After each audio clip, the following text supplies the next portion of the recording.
usual co-hosts, the Ric Flair of comic books himself, Uncle Gary, Woo! and the keeper of Uncle Gary, Mighty Mike. That's a job nobody wants. That's a job nobody wants. Richard's already beat us to it. Hey guys, hey Richard, you beat us to the show, so congratulations. You got a lot of faith in us, Richard. So I appreciate that. And for those of you that think that Mike's got a really difficult job to be my keeper, there's one job that's worse. Do we know what that is, Mike? The keeper of who? Keeper of Sonny. No. Sonny's mom has that worked out. Mom is a little deviant. He's mom's a little deviant. That's worked out. The keeper of Chris Schwartzlander. That's true. This is true. Yeah, that is the more difficult job. Yeah, so we get to keep him out of trouble on Friday. Yep. Yeah, we will see him on there, right? Yeah. Yeah. He did a comic character of the week one day. So, but matter of fact, let's get him in there. We have to corral him to let him know that we have a show here, because we have to keep him informed, because he just doesn't realize. He's a busy man. Yeah, he's creating people. He created Peanuts the other day. Wasn't that great? That was really cool. He did a diorama of 3D. Yep. With the 3D printing. That was really cool.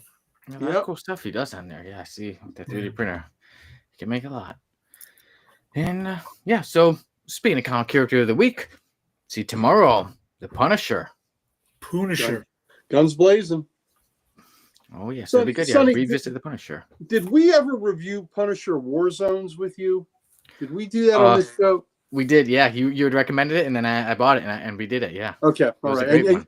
And you really liked it, right? Yeah, I really liked it. So I was like, glad I added to the collection and got to review it. Yeah. I couldn't remember. I knew we had discussed it, because that's on my recommended reading for that. Even though maybe it's more of an Avengers story, but it really encapsulates the Punisher and how he's just, how he just outwits most of them. See Punisher take on, the Avengers, that he could hang with the big names. Yep. Yeah. And speaking of stories that you've wanted to, read and review, today we get to review Swamp Thing number 10. There you go. Uncle Gary's got it. Mike, I know you've got it. Die. Yeah, man would not die. Mike said this might be on his Halloween list. I was looking at it too. I was like, this could possibly be there. Yeah. This is a great cover. This is the last issue Bernie and Len Wein did together. Len Wein went on to write 3 more issues with Nestor Redondo doing the art. And I tell you what, Nestor Redondo did a really good job, and that's a thankless job to Sal. That's a thankless job to fill Bernie Wrightson's, take Bernie's spot. But that's a hard man to follow. Yeah, it sure is. That's a thankless task there. But Redondo did a really good job. But Bernie's the man. So yeah, that's a good. I'm glad. And we talked about reviewing this after we did 9. Yeah, right after we reviewed 9, you said, hey, we should do 10, and then somehow a whole year has gone. More than a year has gone by. But hey, we're getting to review the 3 of us. We held it for Halloween because it's kind of got a spooktacular subject matter. Oh, yes. And speaking of Halloween, and how we were saying maybe we'll even use it for a cover. October 25th, there'll be a Comics Unleashed special Halloween episode. Yep. So everybody, that means you watching, you could have your covers picked out too. So you get to pick out 3 covers you want, Halloween themed, and we'll put them on the show. Like I said, Comics Unleashed on October 25th. So get your picks in, get your covers in by October 20th. Sale the Slab guy, he's got a lot of work ahead of him. Yes. He's compiling these, and you can have your covers and your name out there in the ether for other comic people to judge you. Yes. You should be judged. You'll be judged. But you know what? We at the Codex station, we don't shame. We don't kink shame. We don't kink shame. We don't horror shame. We don't shame. We don't judge. No, we don't judge. And last year, great covers. There were great covers. Yes, there were.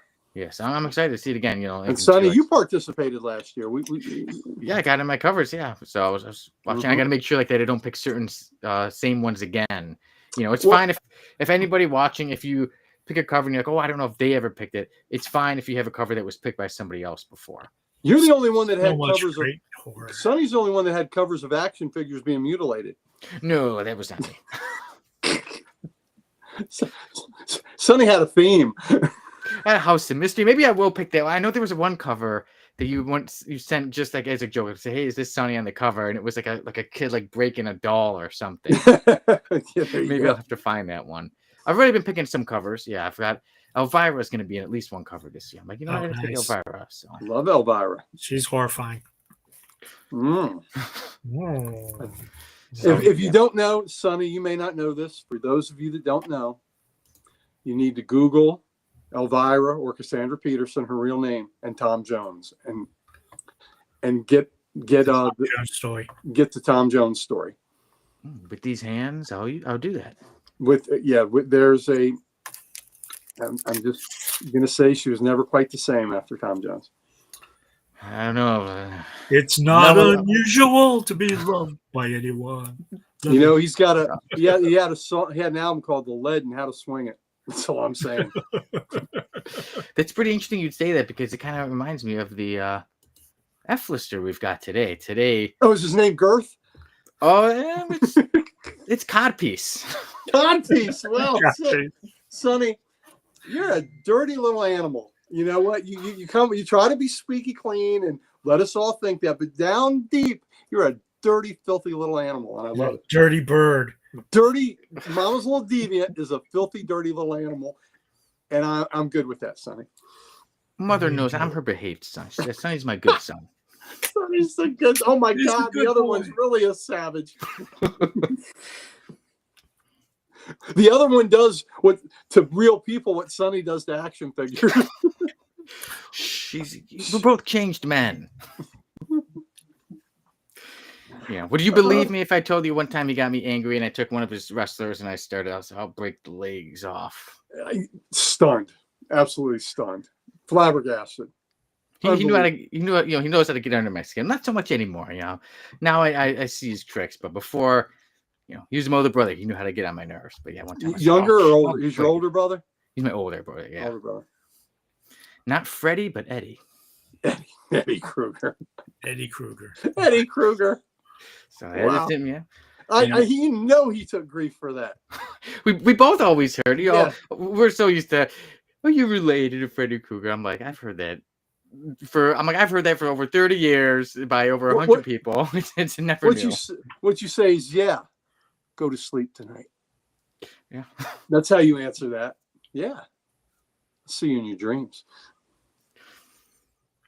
I mean, your nightmares. Night scares. Yeah.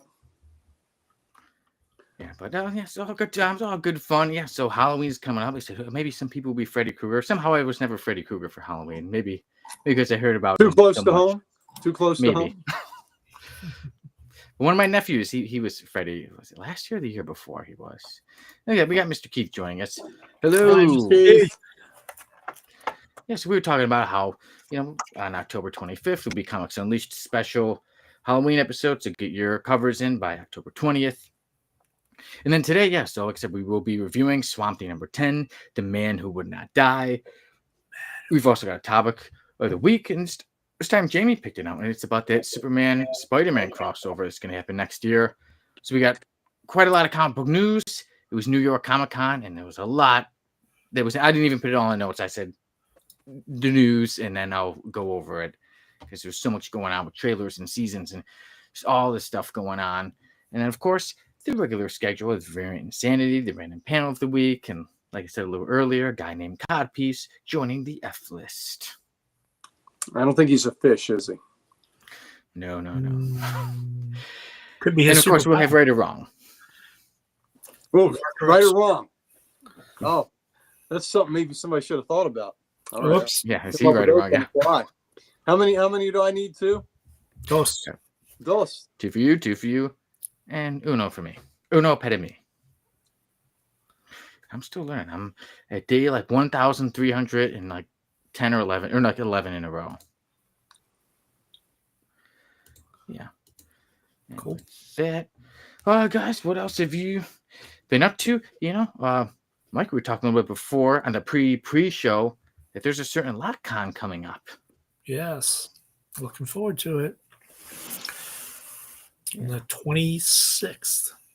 Sunday. Sunday. The 26th. There it is, yeah. Yeah. Right Over there. to Comic Logic. Yeah. Tell them we got, Mike. Tell them what we got, buddy. We got everything. We got old comics. We got new comics. We got artists. We got a fortune teller, so you can get your fortune told. We got beautiful women. We got beautiful men. We got it all. And we even have dogs. Dogs will be there. And Dogs. and for that special someone, you can get that tramp stamp.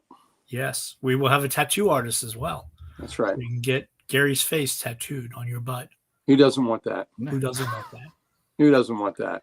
I have it on mine.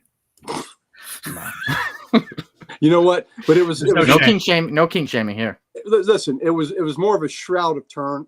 Yes. Buried and did that, and it just emblazoned. Imprint. It was both the best and worst moment of my life. You know? It was the best of times. It was the worst. It was the worst of times. True poetry, guys. Oh. Just to check it out. Hey, if somebody gets a Codex tattoo, if you want, we'll take a picture. We will put it on the show. We will say, everybody, look at so and so who got this beautiful Codex tattoo, whether it be on their lower back, their butt, their face. Face tattoo. There's very right here. Yeah, You know, I think that'd be cool. Codex Zone Post Malone. There you go. There we go. Yeah, we'd put it on the show. There's only very few parts of your body that we would not put on the show, but most we would. So Yeah, we most parts.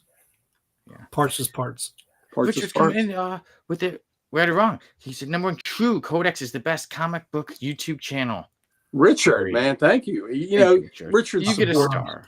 His support has been unwavering from day one, Richard, and that's why we supported you. I made sure to vote for you as many times as was legally possible. Same here, yeah. Sometimes legally possible. Yeah, you got that vote for me. And I'd be lying if I said I didn't have anybody's phone. I need to use your phone. I need to make some votes, pin some votes. And yeah, Richard also put in for the Variant Insanity, TMNT 23. Richard, just so you know, for the episodes you weren't here, I was like, Richard's going to go with TMNT 23. See, I know. And he said, Lobo is F-lister of the year. Sunny's Beard 2026. Nice. And then we got Booze joining us saying, yo. Hey, Booze. What's up, brother? So, guys, you know, we're talking about stuff you can get at Comic Logic's LotCon. But you know what? It's mail call. I got some comic books. Oh, sweet. So, let me show some that I got. And first, I'll go first I'll show what I got, like I said, in the mail call, and then I'll show some that I actually went to the store and got. I actually got out of the house and actually got some comic books. Sweet. And here's Uncle Gary Big. Now here's me big. So, there was a certain comic book story that I've been after. It was X-Men Messiah Complex, and I see like the trade paperback is always going up and up in price. And what I found a lot of the whole comic book set for. It was starting at a starting bid of $15. I paid in, was willing to pay more. I won it for $15. Nice. And a little bit of shipping and handling. So there you go. That includes Sacrolex Chapter 1. Look at that. Nice. Nice. And then, of course, that means, let me just do it like this way. Of course, that means Chapter 2. Nice. And 3. Great cover. Mm-hmm. And 4. I like this. Oh, that's a good one. They had a lot of people, yeah. That's a lot of people. Chapter 4. Chapter 5. Nice.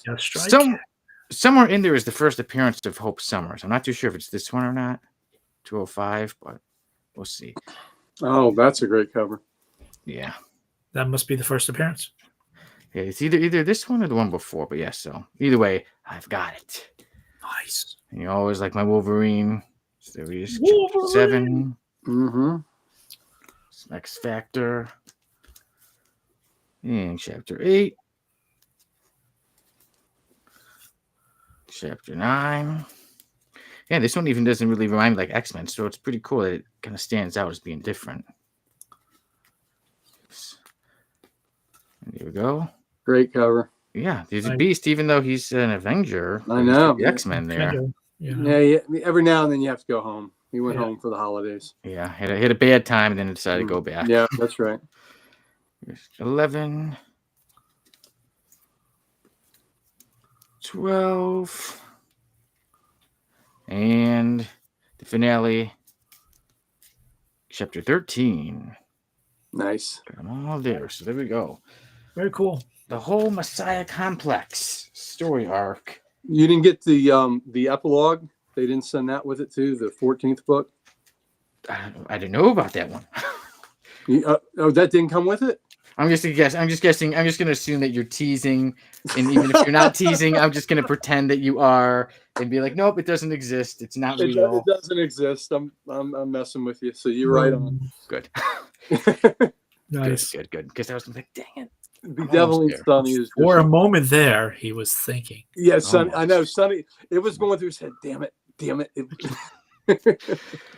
No, you got I checked all the numbers. Yeah, but I got some other comic book stores. I went to this place called Half Price Books, and I told Maria, I'm like, I'll be there a couple minutes. She's like, should I go in? I'm like, if you want. She did go in, and I thought I was there for 10 or 20 minutes, and then she's like, we were there like an hour, and I looked, and we were there like an hour.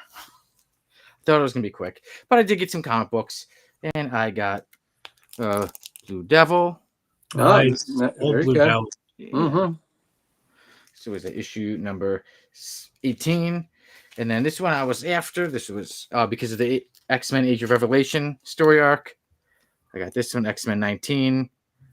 When Doug Ramsey actually becomes Revelation, and then I got these two from the X-Men Days of Future Past Doomsday. It's a 4-part story arc.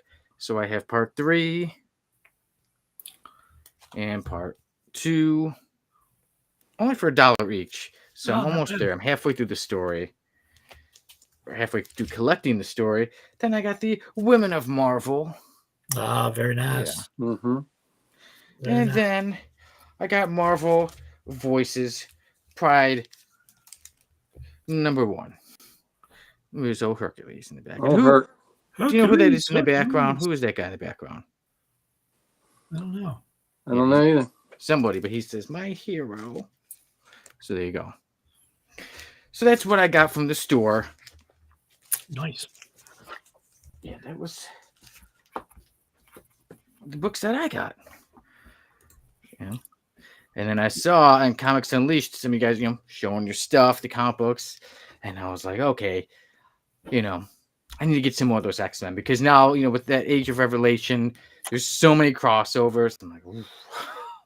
There's going to be like a few are coming out every week, and it's going to be all like 3-parters.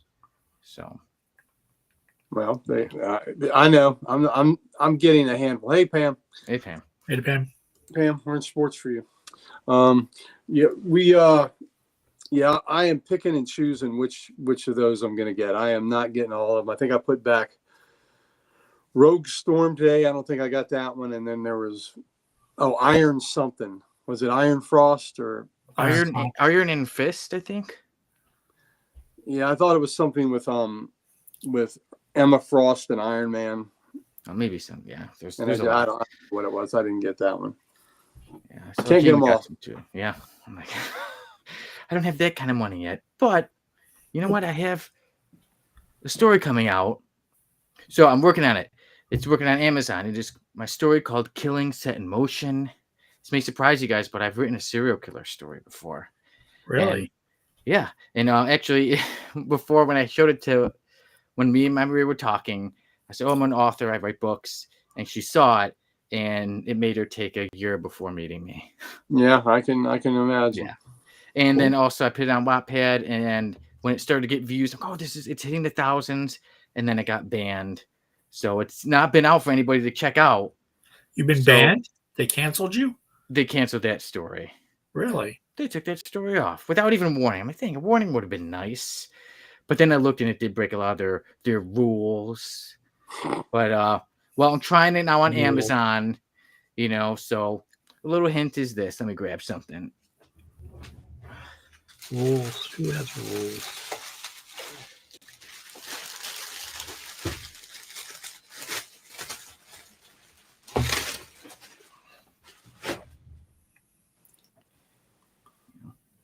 So, a little hint as to what's on the story is this old spiked baseball bat. I used this actual one, and I put some food coloring and stuff to make it a little more bloody, to make the actual front cover of the book. Because, well, I wasn't going to use AI. I wanted to really make the cover. So I really did make the cover, and now it's being reviewed by Amazon. Hopefully it passes the review, and then it should be available for everybody to read and everybody to purchase on Amazon next Wednesday, October 22nd. What is the book called? Motion. So the story is called Killing Set in Motion, and it's by me. Very good. Very nice, Sonny. Very is cool. it a novella or is it a full length? It's a full length. It's full length. So nice. Yeah, some of my stories are like, say, novellas, but this one, full length. This one's not too long. I have certain stories that are like 300 pages. This is like 170, something like that. Yeah. And still somehow, even though it was a couple weeks ago, I put the food, not food poisoning, put the food dye on it. And still somehow I'm, every now and then I'll still touch it and it will still get my hands all messed up. So I need to be careful if I go outside that people don't see me and think, man, why does this guy have blood on him? We haven't seen his wife in a week. Yeah. Yeah, I was like, she'll come home. She's gonna come home soon. Yeah, because I was walking to the garage carrying that spiked baseball bat in there and walking out with my hands covered. Yeah. Yeah, but it's Chicago. It's okay. Oh, that's right. That's just Tuesday in Chicago. Yeah. Exactly. It's another day. Yeah. Everything was okay. Nobody was worried. Oh, that's right. He's in Chicago. I'm mad at Chicago anyway. Yeah. Yeah.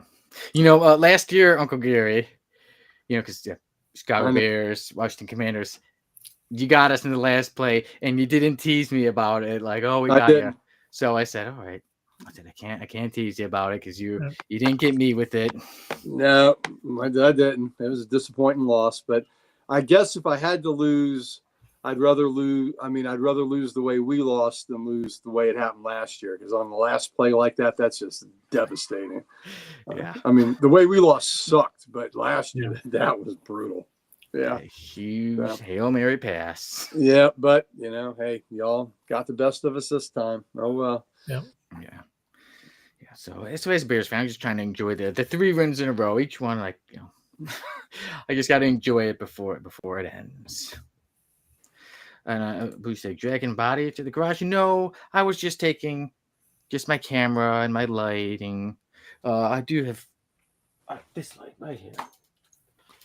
See, just taking that.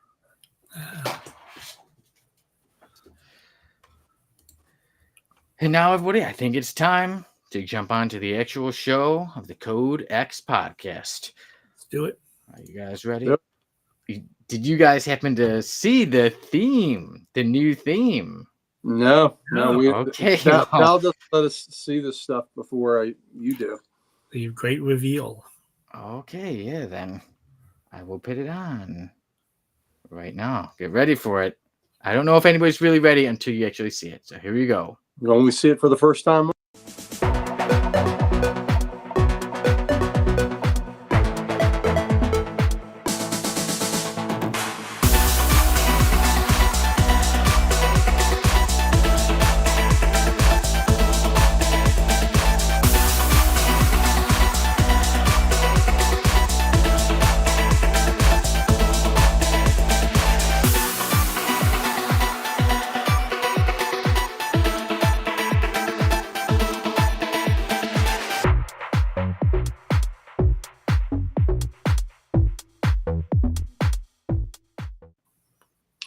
Okay, what was different? It wasn't different. Last week was a different one. maybe after the response, Sal went back. But What a letdown, Sonny. I didn't realize. We had popcorn ready. We had our drink. We had our feet kicked up. We were ready for a cinematic experience, and you gave us a rerun. There was actually Sal, so I'll put all blame. Oh, now Sal. All blame to Sal. Sal's not the one that promised. You're the one that promised. I thought I didn't realize he had gone back, but yeah. So last week I was Ignorance is no excuse. But last week was a bit different, and there was basically an AI Taylor Swift singing. Oh, nice. So yeah, Mike, see, they had the party last week, and you and I don't even get that. We don't get the party. We don't get the party. Yeah, that's just terrible. well, everybody can go back and watch last week's terrible. episode. Terrible. 172, the one and maybe the only time we had AI Taylor Swift singing about the feel- F list and random I panel of the feel week. discriminated against. That's Old all. people. Mikey's discriminating against the elderly. Yep. That's what they did. No, I love old people. Ageism. But I think you might agree with this. This comment may make you a little bit happier. There's some booze, and he says, to quote Henry from Portrait of a Serial Killer, and then he says, F the Bears. That's right. Well, here's what I'd like to say. So everybody knows the 85 Bears, one of the greatest teams ever, right? Do you know why there's no 86 or 87 Bears that we remember? Because the Packer injured Jim McMahon. No. He played. Commanders knocked him out. 2 years in a row, the Redskins beat them in Chicago and knocked them off. So that's why they were a one-hit wonder, because Washington went to Chicago 2 years in a row and beat them. And the second year they did it, Washington went on and won the Super Bowl. So that's why. Washington is the reason why it's only the 85 Bears, not the 86, 87 Dynasty Bears. It was a cheap shot that took out Jim McMahon. That's why the Redskins He was won. playing. He was playing in those games. But I know the shot you're talking about. It was a Packer that did it. He had his little towel with his hit list on it, and he had McMahon's name on it, bunch of other names, and he body slammed him. Yep, the body slam. But yes, that takes care of that. So there's a little sports talk for the day. There you go. That's for Pam's benefit. Yeah. But now we will get on to comic book stuff, because today we've got a lot of comic book news, because there was New York Comic Con. A lot was announced. And then, of course, we will be having our variant insanity. We'll be having random panel of the week. Someone says he has the ugliest face in the world in the random panel of the week. We'll be having right or wrong. Everybody's got a few statements today. And, of course, we got a character joining the F list, and his name is Codpiece. Then we'll have our This has topic. got to be another Savage Dragon. This has got to be a freaking we Eric will Lawrence. see. And our topic of the week was picked by Jamie, and it was what three writers and artists would you like to see work on the Superman Spider-Man crossover? And then to top it off, for the main event, we will review Swamp Thing issue number 10, The Man Who Would Not Die. There it is.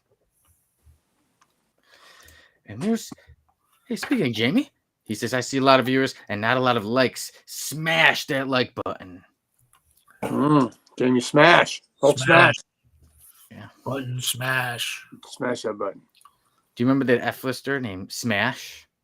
He was the Rob Liefeld copy of the Hulk, and he was purple, and he said, Smash smashes. When Smash gets mad, Smash smashes. Liefeld was really inspired with that one. He was. Yeah. As soon as I saw him, I said, he's going on that F list. So he was a purple. The Smasher was purple. Does that mean he had green pants? Was he like blue or something like that? Because the Hulk has purple pants, so the Smash should have had green pants. Exactly. That would have been perfect, but the character is nothing close to perfect. So let's get down to some business. Yeah, business. Before we get to that. Business. Everybody, you could find us on all the socials at the Codex Station. Of course, you could find us. You can get some merch, meet the team, and so much more at www.thecodexstation.com. And then now it's time to get to some news with the rundown.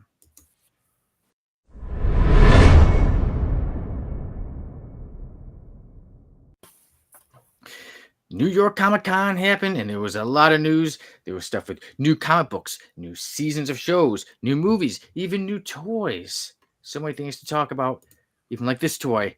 Look at that Apocalypse from X-Men 97. Oh, that's pretty cool. Yeah, cool Darth Vader, but this cool Apocalypse toy really got my attention. And as you can see, the hands, they constantly change. There's so many, you could have the guns, you could have like that spiked ball, you could have his shield, you could have his regular hands open. closed fist. He comes with 2 heads, like I said, see there with the teeth, but also closed mouth. This is going to be a 12-inch figure, and right now Marvel is saying that it's going to be $120. Wow. If only I had more Gonna money. shoot It real looks- fire. Yeah, Yeah, it that has ought some to- little fire things, but yeah, not that ought- real. But For $120, it ought to destroy all your enemies. Yeah, really. yeah, I'm like, it looks awesome, but Sonny, for $120, it should break itself, right? practically, yeah, break itself, put it back together, yeah, for that much money. But yeah, that's certainly something you don't want to break.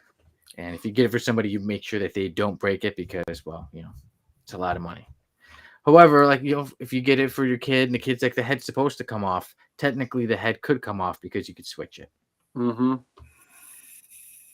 Yeah. I had a cousin who would break his toys' heads off, and like, they're not supposed to come off. He's like, no, his head's supposed to come off. And I said, Bret Hart's head is not supposed to come off. He's a wrestler. He's not fake. You're breaking the toy and then just fixing it. And this person was related to you by blood? A cousin, yes, a cousin. Yeah, that's what not we me, thought. though. Yeah, we that's what we thought. Pam says, yeah, Sonny's apocalypse only comes with one leg. Hey, he's It came like that. and they ought to have a little mock-up of amputee love that comes with them. There we go. There you go. But I swear it came like that, and I want my money back with extra money so I can get more toys. Yeah. Let's see. Bruce says, cool apocalypse, but he really hates to hear Sonny say that. Torture might be in Apocalypse's future. Sonny waterboards his toys. No, I don't know what anyone's talking about. But he looks ready for combat. He looks ready for war. Exactly. And he also comes with a sword. One of the many things he comes with. But yeah, so that's what's going on with that figure. I know there's a cool Darth Vader figure, but also anything that you guys want to talk about. Wonder Man. I know, especially Mike, I'm not too sure. I'm guessing you like Wonder Man. Uncle Gary, I know you really like Wonder Man, but I love him. There was a teaser trailer and there was a full trailer. Did you guys get to check it out yet? I think I saw the teaser. I didn't see the full. Yeah, I think I saw the teaser too because it was all just the acting part of him trying to act, but didn't have like showing him as Wonder Man.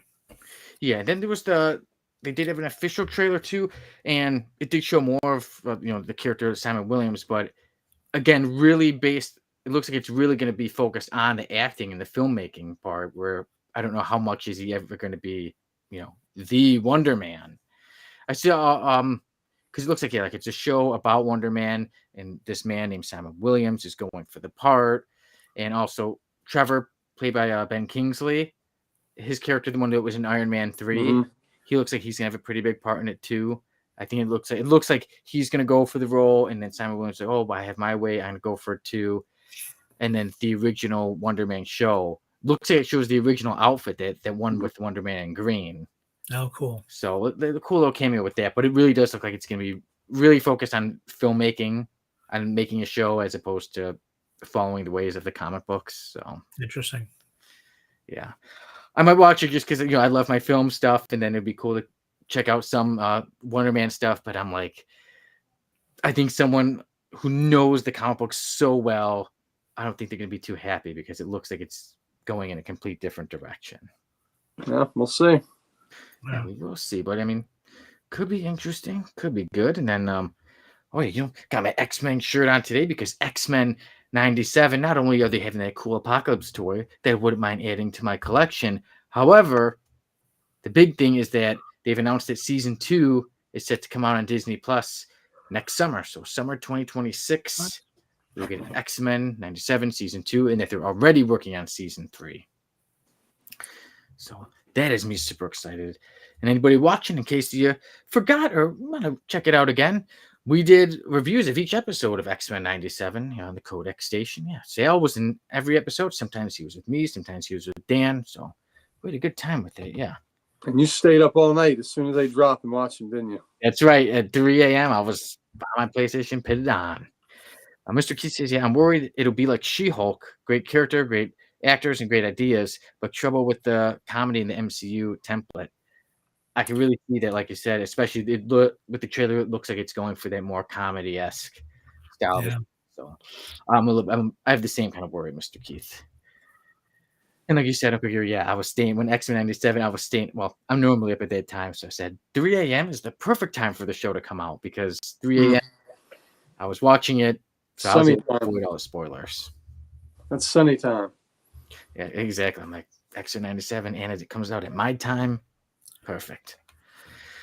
But yeah, other stuff coming out. Also Daredevil Born Again. They're gonna have a second season come out, so that's good. And then Vision Quest will be the other series, and that will complete like there was WandaVision, and there was Agatha Harkness's show, and then the Vision Quest will complete that. Like I said, I want to say like 3 seasons. They were each different shows, but they all go together. And Bruce says, yeah, no new season of the most recent Batman cartoon. Some streaming service did. They didn't mention that. They did mention Bat Fam, but that's a different show. Like a whole different, yeah. So not so much on the Cape Crusader.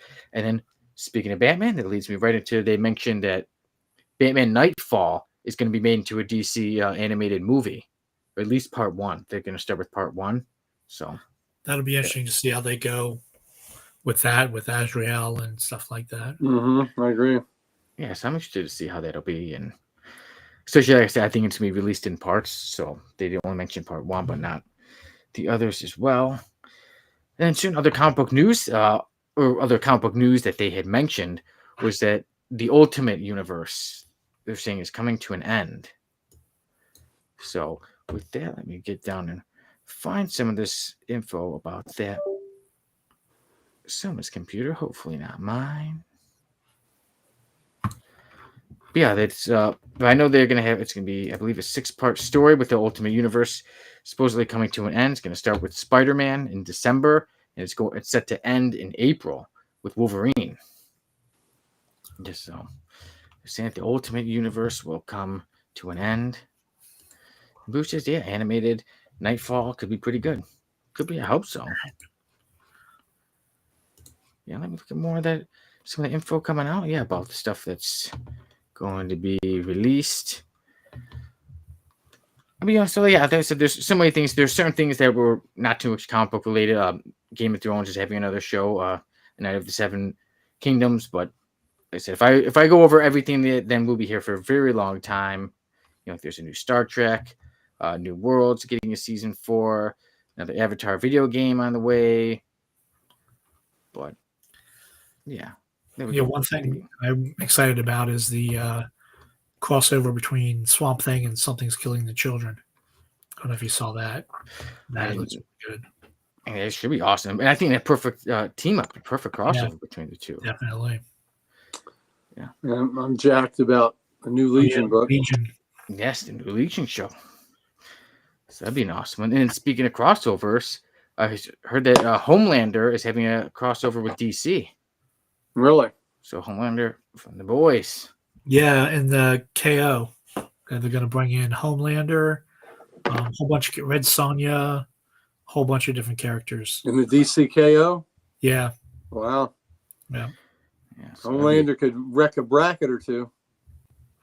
Yeah, I wonder how much it's going to get more messed up with other characters coming in, if they're going to switch anybody out. And just as long as Vixen doesn't beat Swamp Thing. I didn't want to hear Sonny talk shit about that. I saw her the other day, and I was like, "There's Vixen." Now when I see Vixen, I'm going to constantly think of like Vixen and taking on Swamp Thing. Breaking news: Richard says this just in: Lobo still sucks. Richard is consistent. Poking the bear. Yeah. So Mr. Keats said in this animated version, Bane breaks Batman's back, and then he becomes Oracle. Nice. No, I hope not. I like that. And then he sleeps Pam, with a new Robin Legion or show. something like that. Yeah, he said show. He meant book. It's a new Legion book. Book. Yeah. Yeah, I remember a while ago they mentioned some kind of show, but that it always gets pushed off and doesn't happen. And the Bruce says the Ultimate Universe doesn't look so cool next to the Absolute Universe. Absolute Universe has been really good. Yeah. The Absolutes or the Ultimate Spider-Man has been really good. I will say that.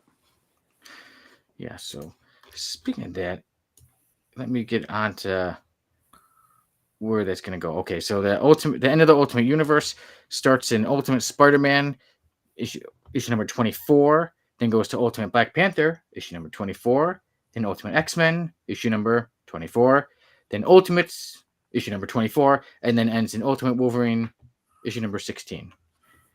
And then other comic books coming out. This one makes me think of sale when it comes to, Venom. The big, Venom 250 came out.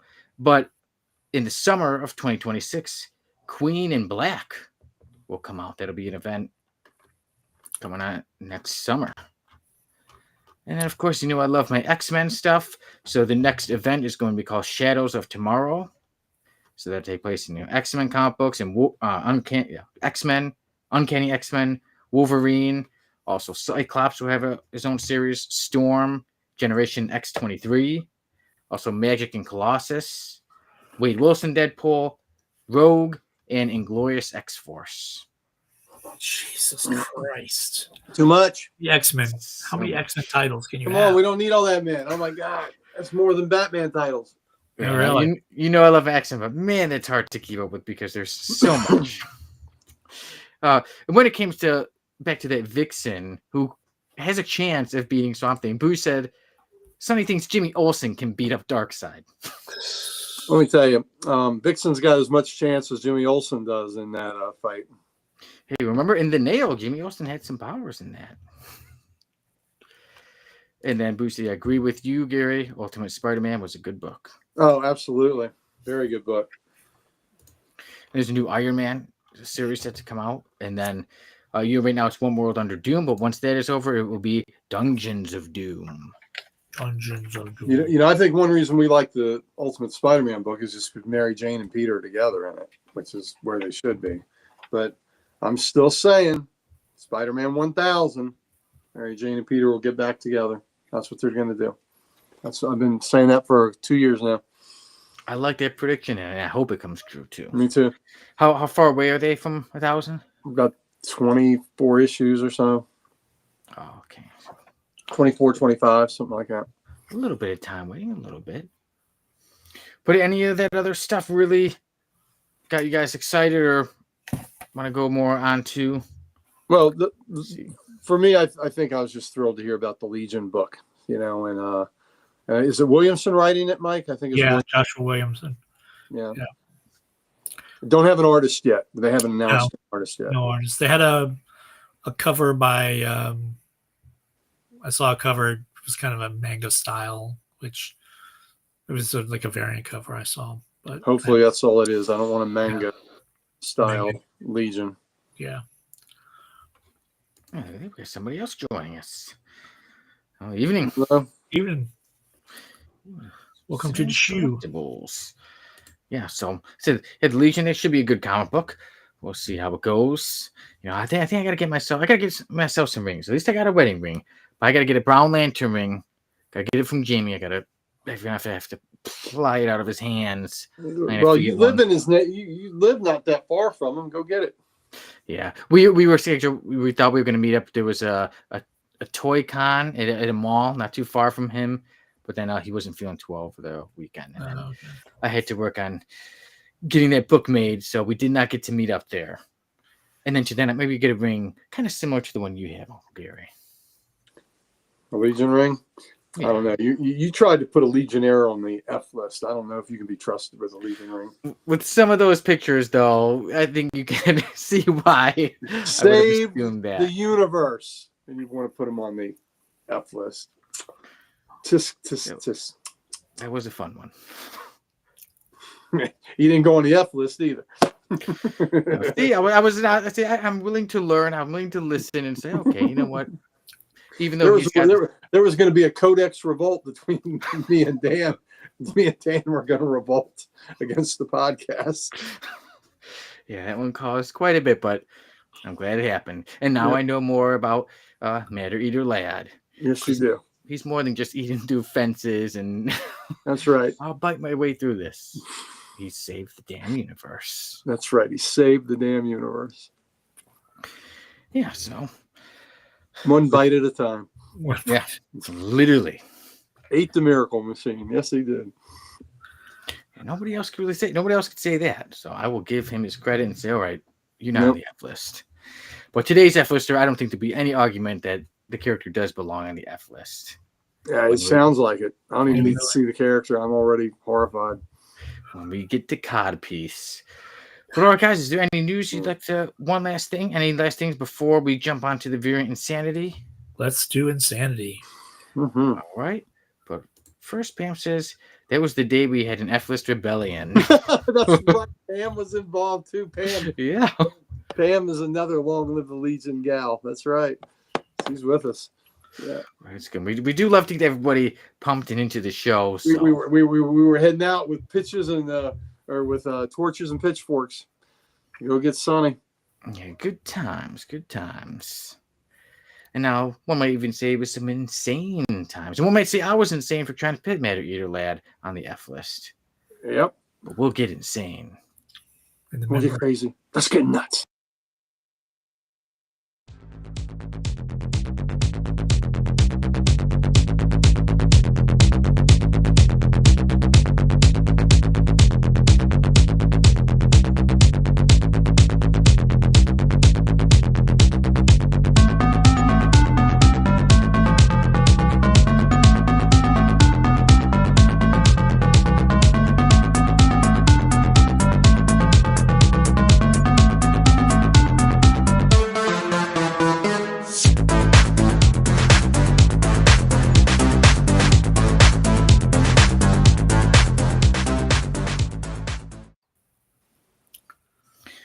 You know how Variant Insanity works. Take a guess as to which comic book had the most covers this week and how many it had.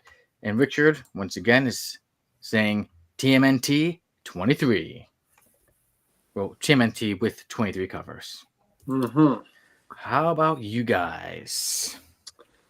Oh, I know we had a couple options. I know Rogue Storm had quite a few. It wasn't discussed on how many, but wasn't there an FF Gargoyles book today? There was. There was also Batman was second printing was out today, and that had a lot of variants. Mr. Keith is coming in with Silverhawks. Ooh, 2 covers. You know what? They may not be counting this, but the book that had to have the most variants is that Mark Spears blind bag thing. Oh, yeah. Because there's like 70 different books that you could have gotten in that blind bag. That's the monsters. Yes, some kind of it's a wolf book or some kind of wolf book. Yeah, Blue Falcon. Blue Falcon's a good guess too. There's Blue Falcon 24. But yeah, there was. I can't wait to read that book. Yeah, but there was something with that blind bag of that Mark Spears that there is a ton of variants for. Mm. But that may be in a different category since you can't just buy them straight up. So I don't know. But I'm going to say it anyway. Yep. Mark Spears book. It's 70. I'm going to say 70. I'm going to go with Batman.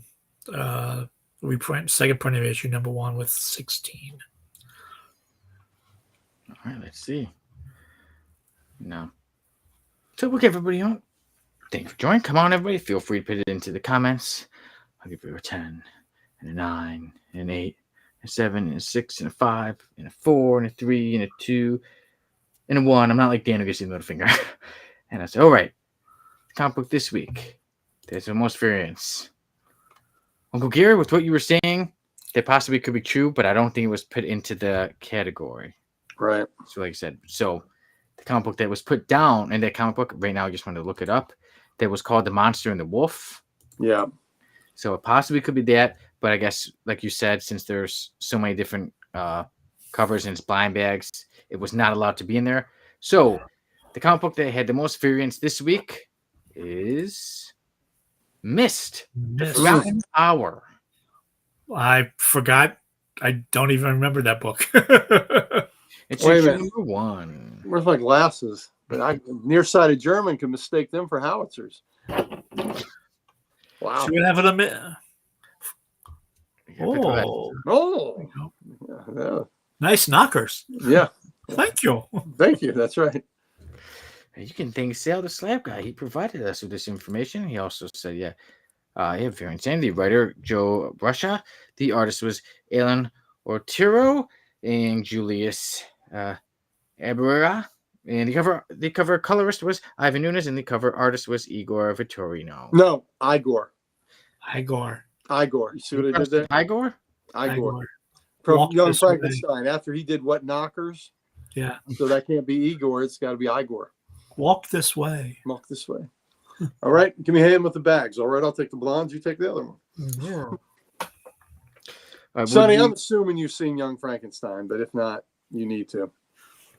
On the list, not long ago, you had recommended The Thing. Somehow I had not seen The Thing, and I did watch it tonight. I did see it. I was like, how have I not seen The Thing? And I did watch it and enjoy it. I was like, finally, I've seen it. Okay, so the guy that did that poster just died this week. He's the same guy who did the art for Star Wars. And Star Wars, Blade Runner. Drew Struzan. Drew Struzan, yeah. So did you jump during the thing? No, I didn't really jump in movies and stuff, but I really enjoyed it though. You did not jump. Okay. Even when you did the paddles. Yeah, little medical thing didn't make you jump. I'm all good. Yeah. You're all good? Since I was a kid, I was always just like, this is cool. But Sonny, you're dead. Sonny's dead inside. Just a guy. Wait.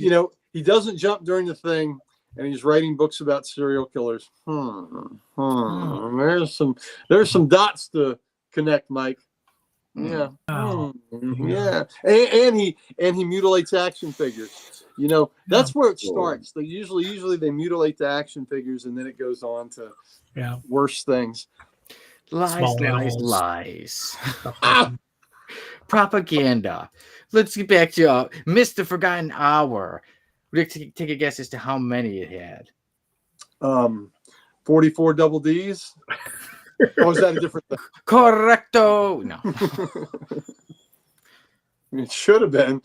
Yeah, really. I'm gonna say 44. What the hell? You're gonna go with 44. John Riggins. Mike, how about you?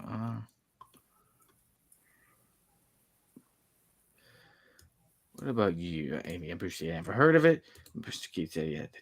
What company is that? Replaced Sonny. No, it did not replace me. What company is that did that? I can't even see. I'm really trying to read. It's very small. Looks like it's in the like White Dragon or something at the top. Maybe it says, or in the. Yeah, I can't even tell. Yeah, I don't have my glasses, so I can't read it.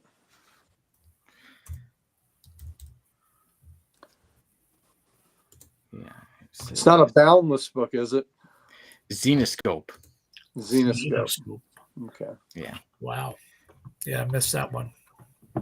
And Bruce, you said talking about The Thing, and The Thing is one of I my see favorite what movies. you did there, Mike. You said you missed that one. That was very good. Very, very well played. I see that. Nicely put. Saw what you did there. I missed that one. Yeah. I'd forgotten an hour about it. Yeah, there you go. Yeah, what was that? Somebody just said something about The Thing. Yeah, Bruce is saying, The Thing is one of his favorite movies, and better practical special effects. Dude, no better practical special effects. The practical effects in that movie were stupendous, and and just as amazing is the score of that movie that Carpenter wrote. Oh, what a great score! Love it. Speaking of the score, not so long ago I released a short story called "The Viral Killer," and after I saw The Thing, I put that as the song in the background, like for trying to promote it. Mm-hmm. He was like, let me find The Thing. Oh, very cool. Yeah, because I'm like, the score really stood out. I'm like, I need to listen to that again at night when I'm maybe doing some writing and stuff. John Carpenter. When I'm butchering, doing the butchering. He's butchering. He's cutting the meat. So he could be McCready's kid. I don't take that as an insult. I kind of more thought he was more like Palmer's kid. May have something there. Yeah. I got the cool beard like McCready. Yeah, Palmer had a beard. McCready had too much beard. You got more of a Palmer. I like to trim it though. Yeah.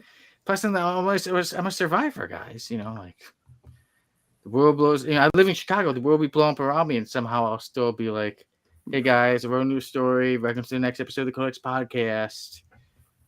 I'm a survivor. Sonny, are you the cockroach of humanity? You'll survive it all. No. No, I did make myself sound like one though. Yeah. So one more time. Yeah. How many copies does everybody think, or how many covers does anybody think that Missed the Forgotten Hour has? I'm going 44s. 44. 20. 20. Okay. So we've given quite a bit of time to chat about that. And now we're going with the 10, 9, 8, 7, 6, 5,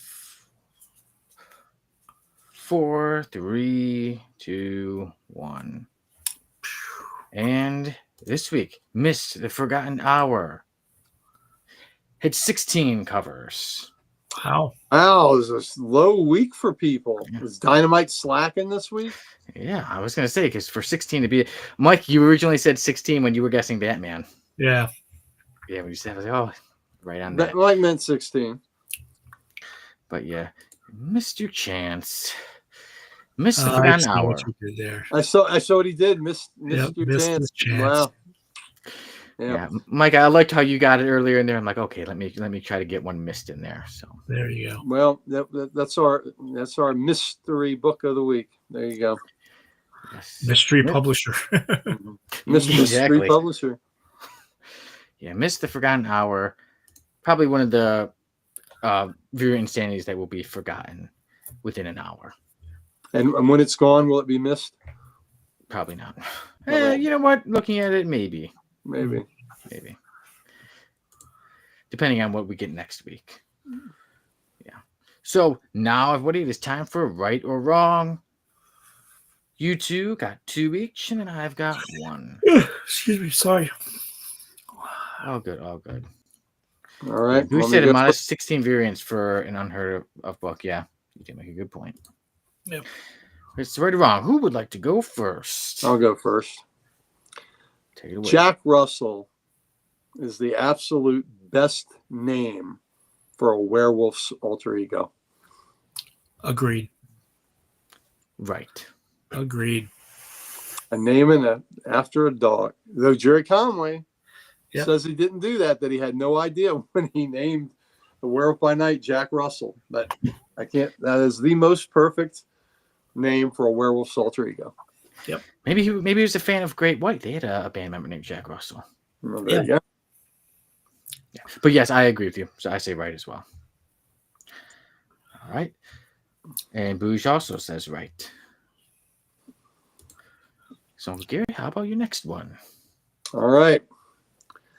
In the Bronze Age horror books, there was no greater artist than the master of the macabre, Bernie Wrightson.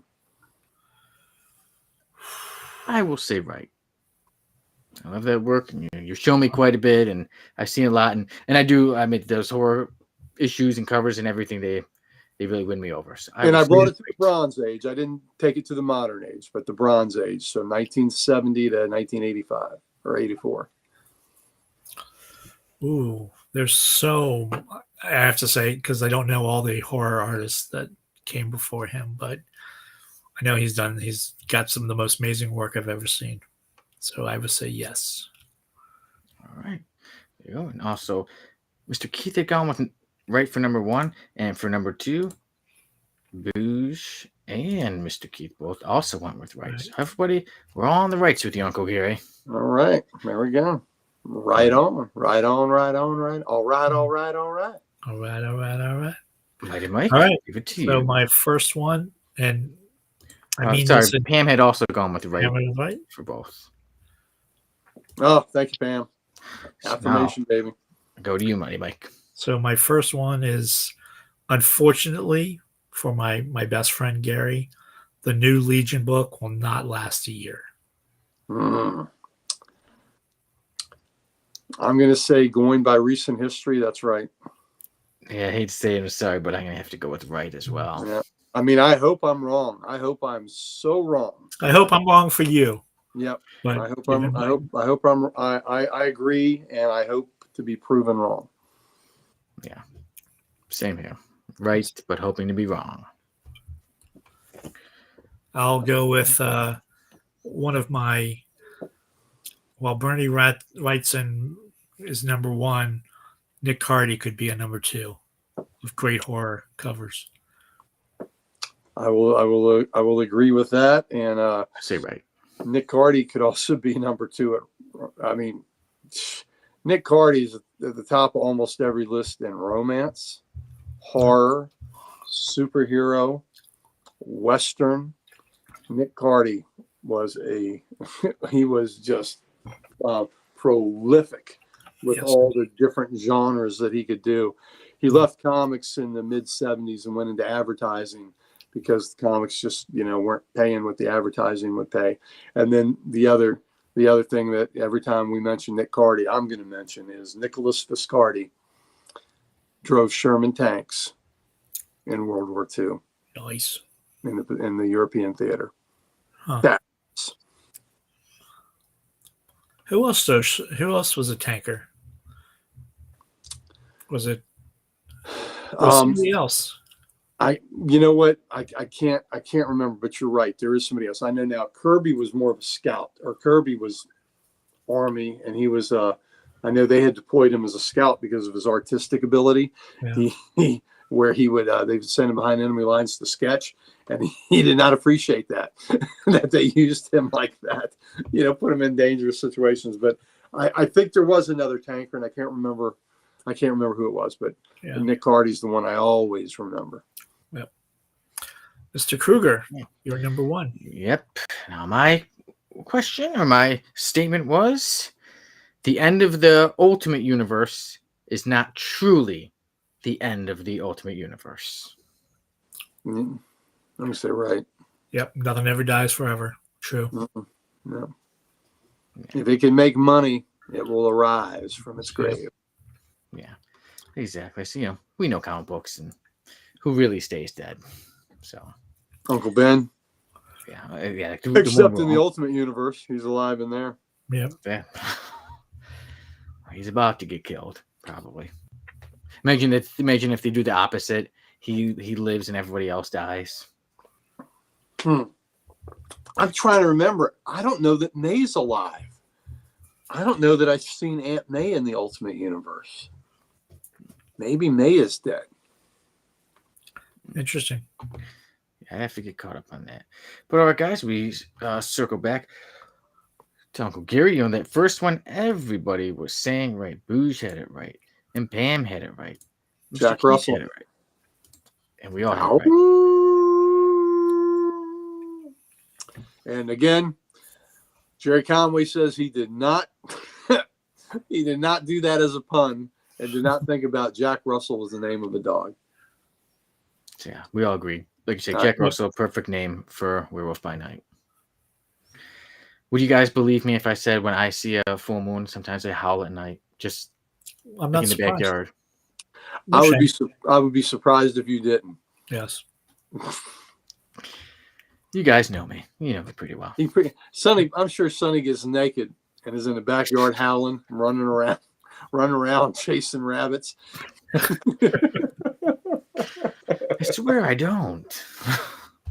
If you see any videos, that's AI. Yeah. That's AI. And number two, again, Uncle Gary, you had everybody agreeing with right. Bernie Wright's son. Yeah, Bernie Wright's son was the greatest Bronze Age horror artist, bar none. Master of the Macabre. Master. And then Mighty Mike, we went with you, and again, you were having everybody agree with right about it was about the Legion of Superheroes. Legion. Yep. Yeah, I mean, like I said, I hope I'm wrong, but yep, right. Sadly, that's a good way to put it. Yep. Yeah, saying that the Legion of Superheroes, the new series won't last over a year. We all sadly agreed. We all said right, but hoping to be wrong. Hoping to be wrong. And then your fourth one, the great Nick Cardy. Yeah. Yep, giving him his props. Cardy does rule. Cardy rules across all genres. Yeah, even like Pam said, Cardy was a beast. Pam, you and I are aligned on so much of that era. Yep. Yeah, Cardy.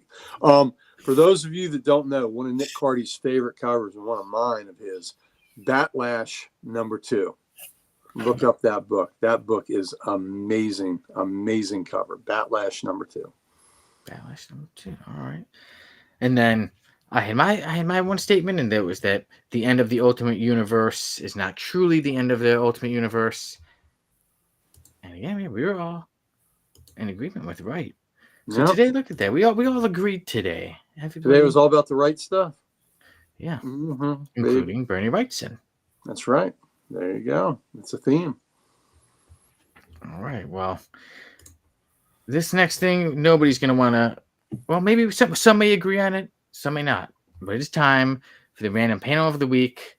And this guy says that he has the ugliest face in the world. As he says, "At last, my life's ambition achieved. I've got the ugliest face in the world." Okay. Winner, chicken dinner to me. He gets it. I mean, he looks like a zombie, but hey, if it makes him happy to consider himself the ugliest face in the world, I mean, sure, why not? Why don't we give him the award? If he wants, sometimes when you want something that bad, you ought to get it. Yep. Yeah, so he can take it. He can take that award. I don't think many will fight him on it. Yeah, but like he even said, it even says in his pen, my life's ambition achieved. I've got the ugliest face in the world. Perfect time for Halloween. Yeah. It'd be something if this isn't a Halloween comic book. And it was just a regular issue. He just doesn't need a mask. Yeah. And Ibush said, Uncle is right about Batlash. He told me about it about a year ago. Oh, yeah, baby. Batlash #2. Great covers. Like I said, it's one of Nick Cardy's very favorite covers he ever did. It's got a 3D effect to it that is just so damn good. Mr. Keith says, "Okay, but I dig that jacket." Hey, it's a nice jacket. Jacket's fine. Face not so fine. Yeah. It just makes the face stick out as even uglier with those snazzy threads. It's true. Yeah. And he's got a huge full moon behind him. I wonder if he's howling at night. Mm-hmm. But maybe with him turning into a wolf might actually improve his looks, because people could say, "Oh, what a cute little wolf." But with him, nobody's gonna be calling that cute. Yeah, nobody's calling that. Nope. So once again, that is our random panel of the week. As he said, as this guy with an ugly face says, "At last, my life's ambition achieved. I've got the ugliest face in the world." Congrats to you. And now with that, guys, we've been talking about it a little while, but it is time for a certain list. Before we jump onto it, let me show you who was last week's F-lister. Oh, we weren't here for that. Yeah, last week was Carface. Wait a minute. I was there for that. I thought I saw that. You were watching, I know. Okay, that's right. I was watching. Yeah, we had you in the comments. Yeah, so last week was Carface. Oh, because you were talking Aquaman stories without me. That was sales. What's wrong with you? That was sales pick. I don't. What the hell? What the hell? So tomorrow, know I love Aquaman, and you're doing best Aquaman stories when I'm not on the show. Shame. So tomorrow, shame. Tomorrow on Comic Character of the Week, you'll have to definitely confront Sal about that to say, "Hey, why did you pick that question?" There's a lot of Sal shaming going on here. The beginning wasn't what Sonny promised. That was Sal's fault.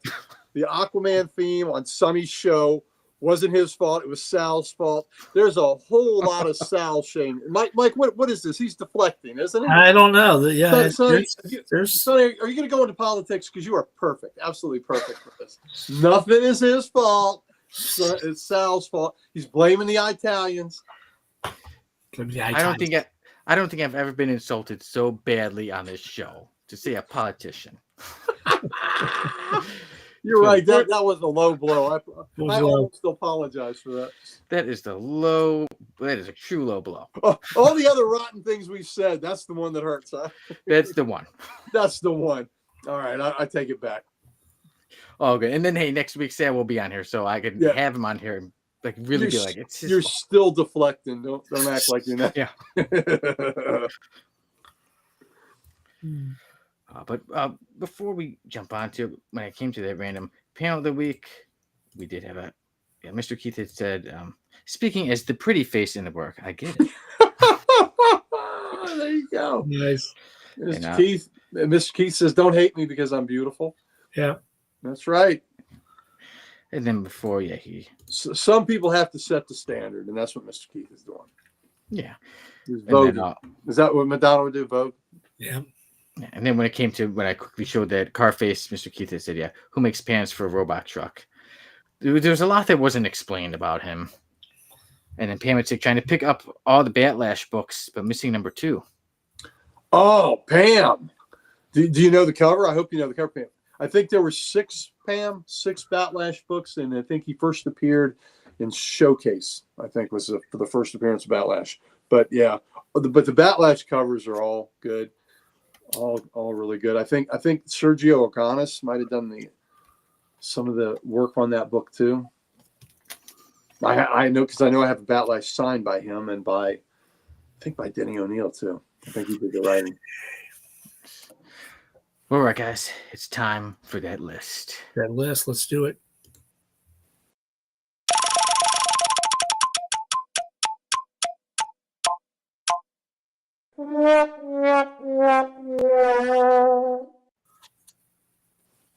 Today, joining the F list. I don't even want to look at this. It's Halloween. Yeah. Codpiece. Oh no! Wow. Yes, that's something that looks like a large gun by his genitals. The high caliber weapon. And the issue he was in is called, as you can see, the Laughing Game. The recoil must be incredible. Yeah, wow. That'll shock the onions. Guys, it certainly does get worse than that. There he is. He can shoot out of it. Jesus Christ. And I like the women running away. Running away. Oh no, we can't. It's too much. And there he is. Right in this He's panel. got a drill. Yeah, he can draw. And he even says, wow, this is easier than I he said something before, like, wow, this is easier than I thought. Drill, baby, drill. And that's not it, though. Because there he is. Speaking of the ladies, someone says, hey, mister, do you give rides on that thing? And he says, I'll give you a ride to hell. Get out of my way. Jesus. So, as much as he likes the ladies, he can be pretty mean. Well, I don't think he does. Look, he's got that thing right up his butt, too. Yeah. Yeah, you're right. I think he's got other enjoyment in mind. Look at him. He's got 2 ladies interested, and he's not going to help them out. That is just... And like you said, it looks like he gets a thong. That kind of reminds me like a thong. So yeah, it's like a thong, thong, thong, thong, thong. Thong. Look at that. Oh God, my head. Yeah. Yeah. Well, there you go. There you go. And look at that. It also. Oh, it's got a boxing glove. A boxing glove. Got boxing gloves that comes out of it. Wow. Wonder if he has a water cannon. There you go. He's got so much, but there he is, like using it. It's 2 gloves now. Ooh, wow. Yeah. He says, "Yeah, who else wants to try? Come on, anybody?" Wow.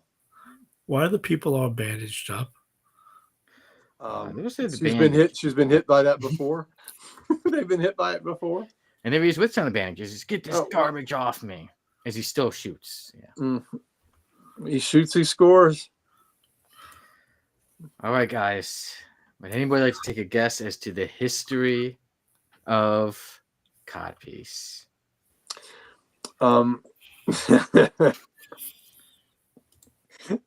His name is Dick Shaft, and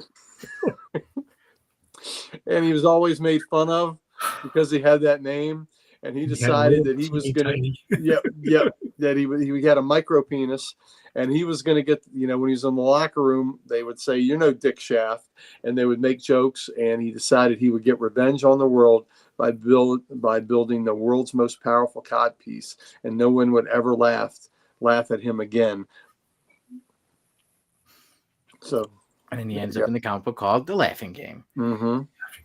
But all right, let me get onto it. First, there's quite a bit of comments. Mr. Keith says he shoots blanks. Pam's got no words. Yeah.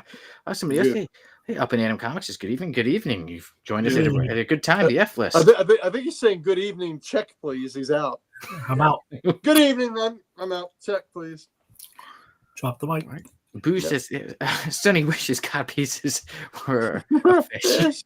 There you go. And then we get Mr. Keith says, yeah, he has to get his gadgets in the back room behind a curtain. Wait, yeah, he had to go where those other videos were to get his gadgets. That's right. Hey, kid, want to see some other videos? Come here. Yeah. Oh, and ask him about which comic book. This is actually from Doom Patrol. Oh my gosh, is that Really? really from Really? Doom Patrol? Yeah. Is Mr. Keith that? said, yeah. They tried to give him a fire extinguisher, but it broke the comic code. There you go. Nice, Mr. Keith. Is that a Grant Morrison? Who wrote this? Grant Boo Morrison says, wrote some weird stuff on powers this. of power and shoes.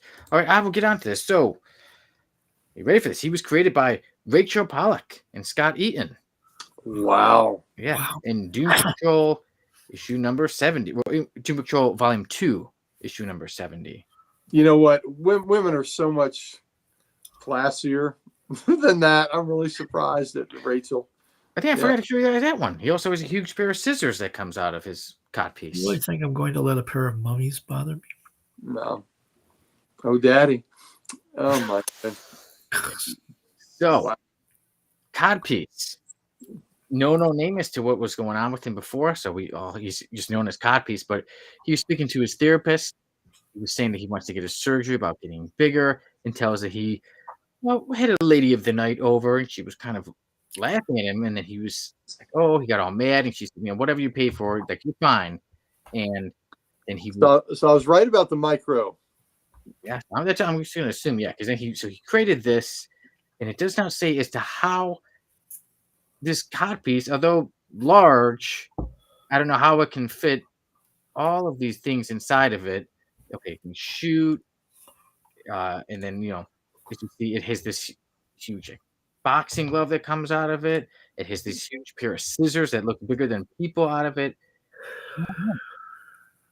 Yeah. So he appears in Doom Patrol Volume 2, issue number 70. And yeah, so after that, he gets mad. He makes his codpiece that does all these things. And then what does he do with it? Even though it was a lady that kind of inspired him, as you see, he doesn't have any interest in the ladies anymore. One asks for a ride. One even said earlier, like, "Oh, I wonder who his wife is," or something like that. But he's not interested anymore. I'm so disappointed in DC for creating this character or publishing this. Yeah, he just becomes a bank robber, and then he deals with the bandage people. Was he robbing the sperm bank? Nope, just money. I don't know what he wanted to use it for, but yeah, the bandage people there. George and Marion, they bandaged him up quite a bit, Mm-hmm. and then he got obviously he got out of it. But then there was another character, Coagula, and you know what she did? She dissolved his codpiece. Mm. And as you can see, pretty brutal there. That was painful. Yeah, Wow. after that, he was defeated with that. There was no coming back after that. I think she was wearing that costume in Portland last week. Normally she was just like a regular woman, but she didn't have any costume, so she put on that frog mask, making his defeat even more embarrassing. Mm. Yeah, and this character is a 90s character, actually. Surprisingly, the 90s have so many cool characters. Yeah, who would have thought he was not from 1993? And this wasn't one of them. Yeah, but after that, he was defeated, and he did not ever come back. Mm. Wow. And yeah, so come see when you look up his powers, it said Codpiece, multi-weapon. The Codpiece had a wide variety of functions, including using as a cannon, firing. Yeah, he could fire missiles. The sonic attack, 2 retractable boxing gloves, and yeah, a variety of tools such as drills, scissors, all kinds of things. And yeah, he was a one and done character. As well he should have been. Yeah, Mr. Keith says, yeah, but like for real, think of the recoil on that thing right every time. Ooh, yeah. When you that's what Mike said earlier. Yeah, when you do that with the scissors coming at you. Don't play with scissors. Don't run with scissors. You cut your codpiece off. Yeah. Hey, Boo says, yeah, he's a tool in more ways than one. Yeah, he is. Very much Mr. so. Mr. Keith says, yeah, this is just Inspector Gadget, but They they made made it weird. Mr. Keith, you're right on. They made Go Gadget Codpiece. Yeah. Boo says, yeah, the Inspector Gadget that has to let neighbors know he moved into the neighborhood. Booze, yeah, absolutely. This guy? Oh. Well, where was Chris when we needed him? Where's the Schwartz Lando? Yeah, the Schwartz would have had a lot of good stuff to say to go along with Mr. Keith and Booze. And Up in Adam Comics is putting it on my hunt list. Same here. I want that. Doom Patrol Volume 2, issue number 70. Oh, Jesus. You know if you're trying to spot it, a quick way is it does have actual real people on the cover. You know, two ladies looking down at him. I may even own this book. Christina Payne says, hey, everyone. Hey, you joined us at the right time because we're going over Christina, Codpiece. run.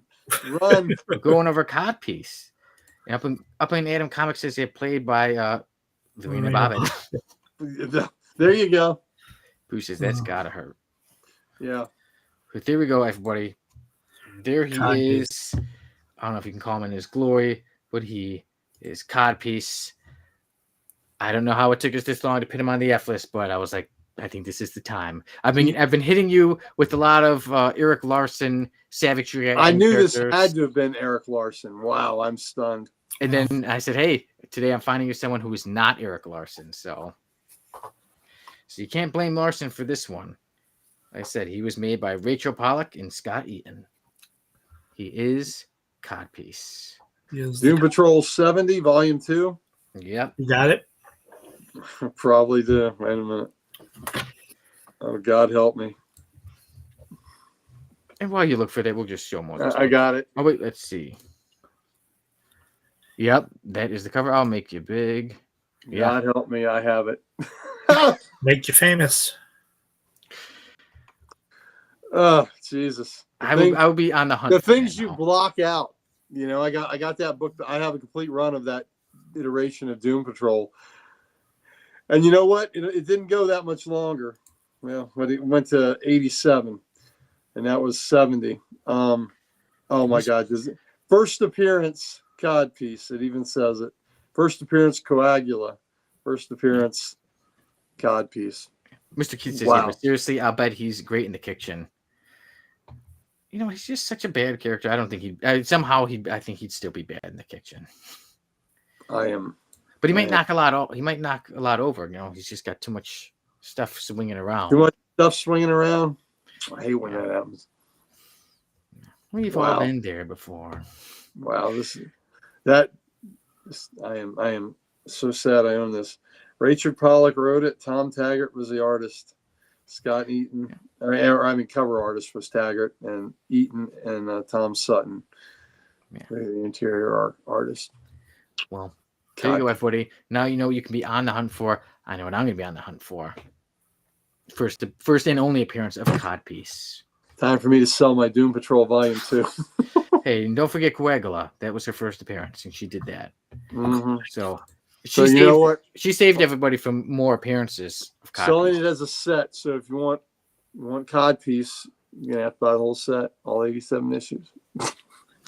$1. I'll do it. 80. Would you be willing to jump down to 87 cents? A penny a book. And some people that might be a deal. Mm-hmm. You know, to get this off of your hands, so to speak. Wow. All right. So there's no argument here.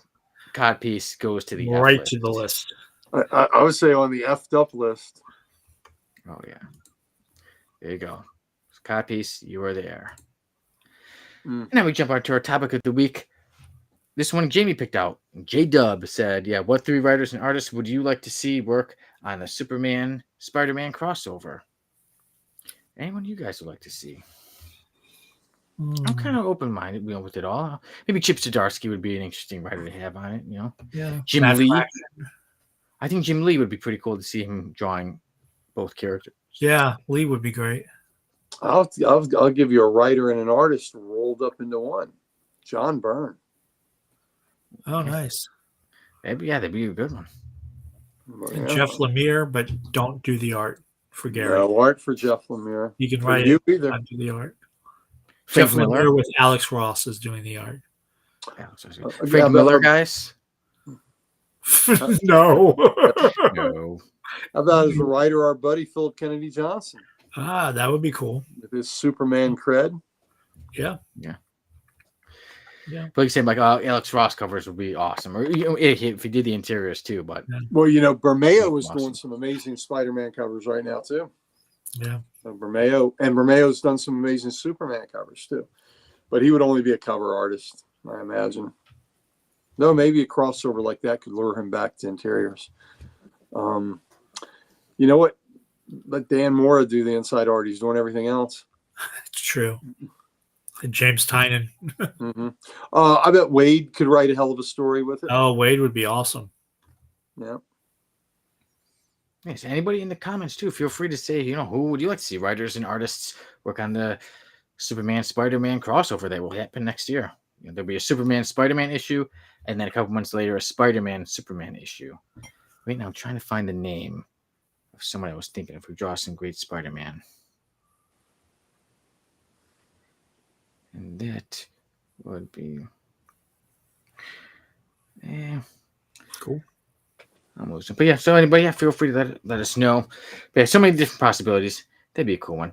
Too bad Jamie wasn't here. Jamie picked out the question, but I should have asked him, who would he like to see? Yeah. Jeff Johns. But I know Jeff Johns has been doing so good lately. He was injured. I think he's come back from an accident.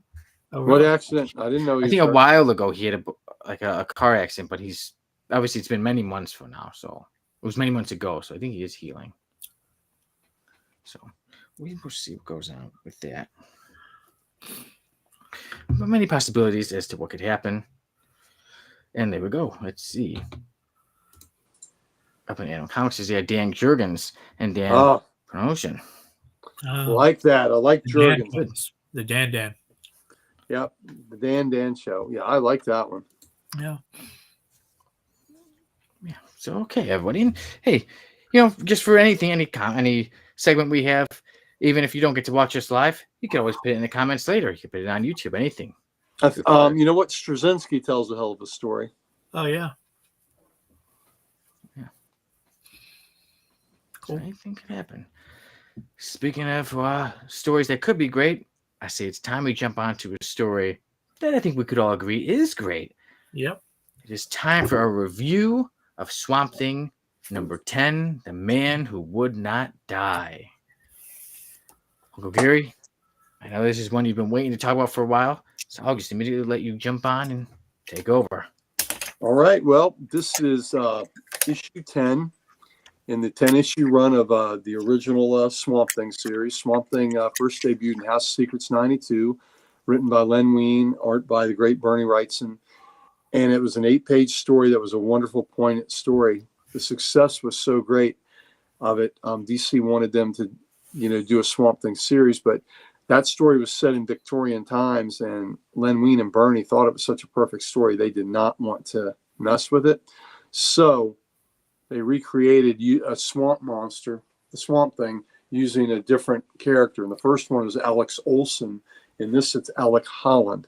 So they put it in modern times, and Alec Holland's was a scientist, botanist working on a biorestorative plant formula, and he became the Swamp Thing. And this 10-issue run is one of my all-time favorite runs in comics. Like I said, I throw in the House of Secrets 92, even though it's got different, it's a different person that becomes Swamp Thing, but it's important to it. But 1 through 10, what a great story! What a great collaboration. In that 10-issue arc, you get all the great iterations of the monsters.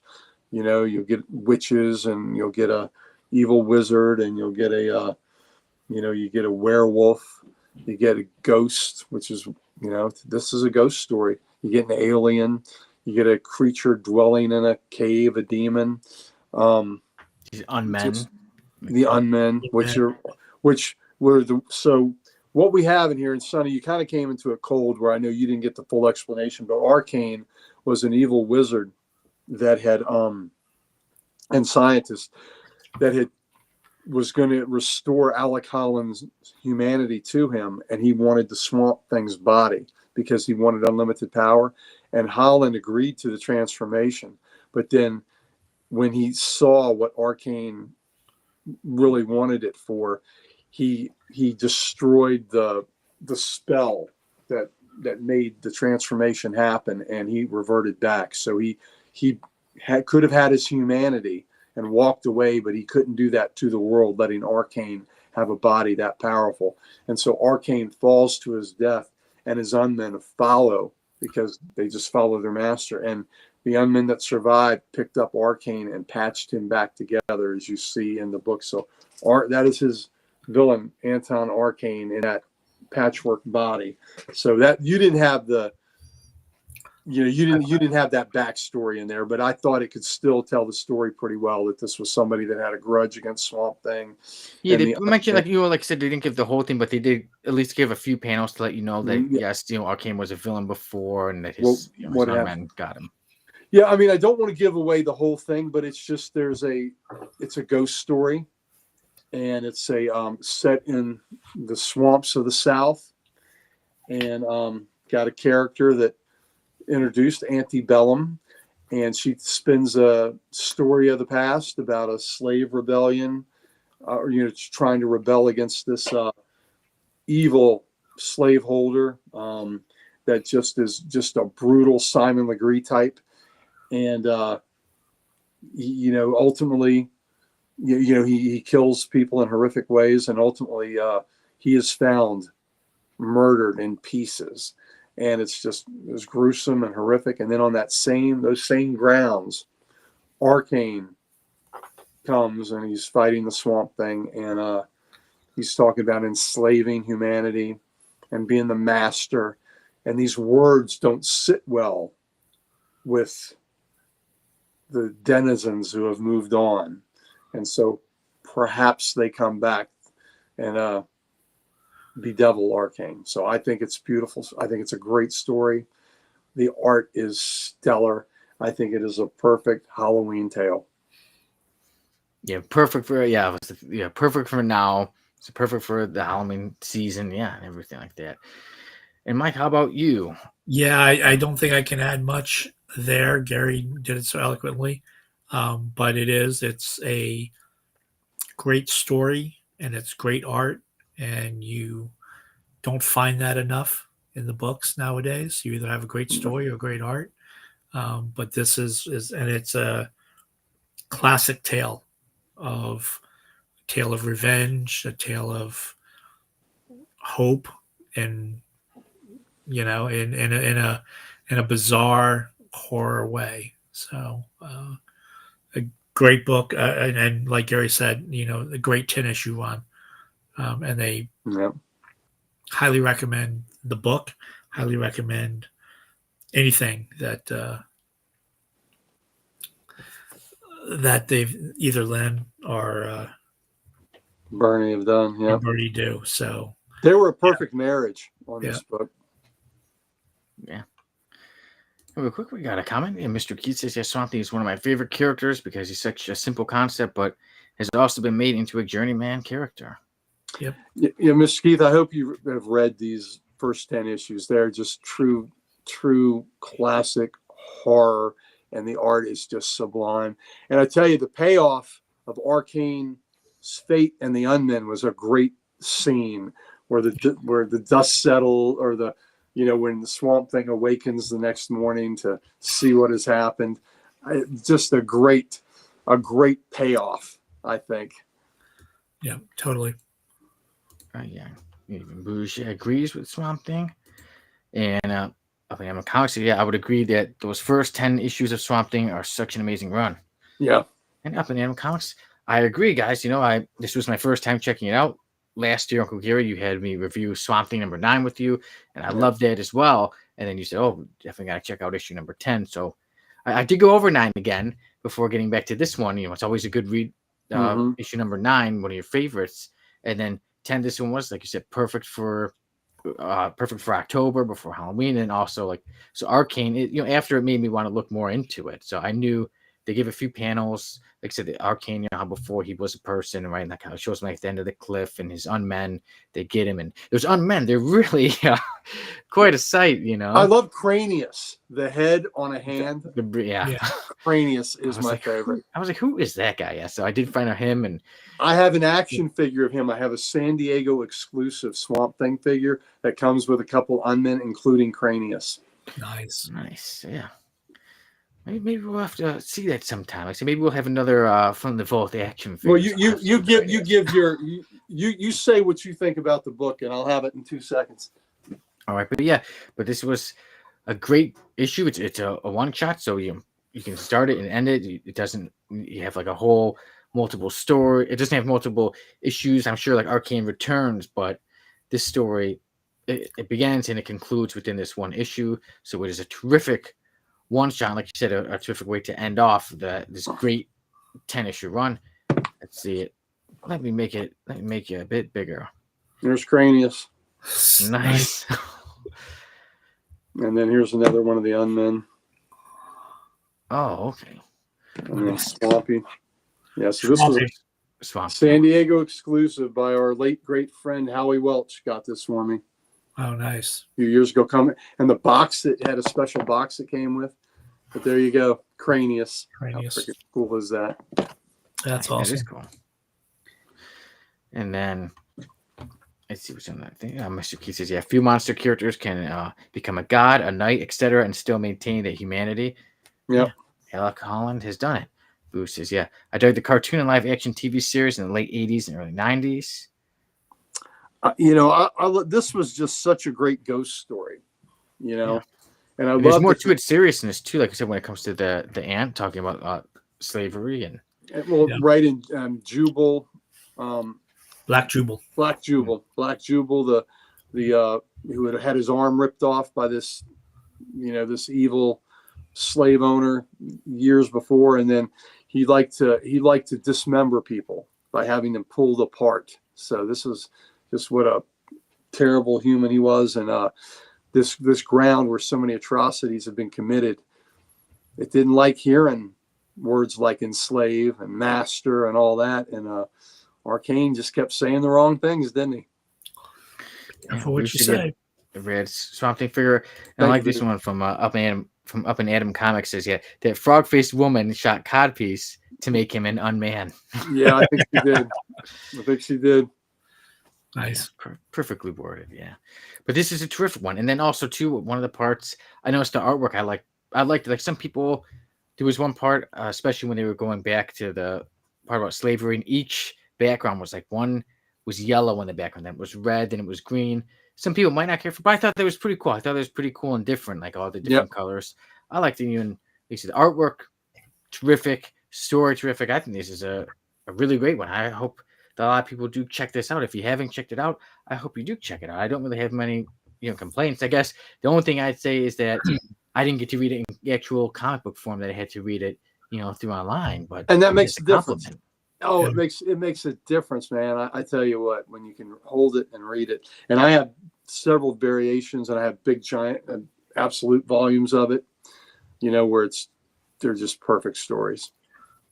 Definitely. And now, the Wild Things spoof theme song. But everyone, ratings for Swamp Thing number 10, The Man Who Would Not Die. Mike, would you like to go first? I will give it 10 out of 10. Right there, 10. 10 out of 10 for number 10.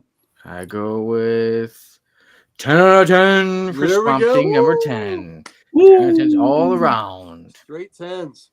Perfect score. Sonny, you've got to read the whole 10-issue run, buddy. Yep. After I read that, I'm like, okay, I love 9, I love 10, and now that's on the list. I'm looking for trade paperbacks like that. I'm like, okay, this has House of Secrets 92 and issues 1 through 13. And even though Wrightson did not draw 11, 12, and 13, Len Wein did write it. Yep. So there you go. There's Nestor Redondo's version of Swamp Thing that was pretty good too. Yeah. But so this the Bronze Age Volume 1 will get you those. And it's these 10 issues have been collected quite often, so they're out there. There's versions out there, but I recommend it highly. And Sonny, if so that's great. You gave 9 a 10 out of 10. You gave 10 out of 10 out of 10. So I think you would like him. Yeah, Boost, it is perfect story and storytelling. Yes, exactly. So I'm looking forward to it. And hey, hopefully watching, either you check it out again, or you're like, hey, you know what? I need to check out these Swamp Thing issues as well, because this is some truly, some masterful storytelling and artwork done. Oh, great stuff. Absolutely. And Sonny, again, you gave it a 10 out of 10, and you had to look on a damn screen to it. Wait till you can look at the pages. Form, Because first I was thinking that, but I'm like, that's actually a compliment that I want to read it more and know that I'll enjoy it even more. Mm-hmm. So there yes, you will. Swamp Thing number 10 gets a 10 out of 10 from all of us, the Code X Station. Straight flush, baby. Everybody 10 out of 10. Yep. Mr. Keith says, I want to see Swamp Thing versus the Hulk. Make it happen, the internet. There a lot of crossovers lately. Maybe we'll see one. I tell you what. Who's that, Mr. Keith? Look, as close as you can get right now is Incredible Hulk 197. That's Bernie Wrightson, Man-Thing versus Hulk cover. Yeah. Okay, cool. Yeah, so it's as close as you can get without actually having the Hulk. Yeah, so the Incredible Hulk 197, a Man-Thing versus Swamp Thing. Versus Hulk cover. All right, well, everybody, it's been a great episode. We've gone over a lot of comic book news. We had a great story that we went over. We had a horrible F-lister join the F-list. Yes. Oh, yes. Hey, that's what makes him perfect Terrible. for the F-list. Terrible. So, with everyone, I say thank you all for joining. I hope you had a great time. Next week, I shall have us, Sal the Slab guys, set to be on here. And in 2 weeks, I'll have these two guys back again. Yep. Very good. We got to figure out another Halloween story to read. Yeah. And then, everybody, I said take care. Also, tomorrow, Comic Character of the Week, The Punisher. Saturday, always Comics Unleashed.